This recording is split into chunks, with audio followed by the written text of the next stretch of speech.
أهلا بيكم في فيديو جديد.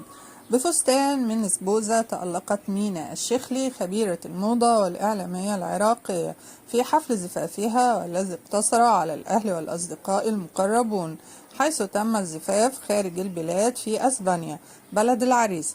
وحضر الحفل هيفاء حسوني وبكر خالد، كما حضرت هادية غلاب والتي قالت: يوم مينا الكبير، أحبك وأتمنى لكم حياة مليئة بالحب والسعادة. وتألقت شقيقة العروس ديما بفستان باللون النحاسي، أما والدة العروس كارولين سامي فطلت بفستان باللون الأحمر هي ووالدة العريس. ألف مبروك لمينا. لو وصلتم لحد هنا تنسوش لايك للفيديو والاشتراك في القناة. أشوفكم في فيديو جديد.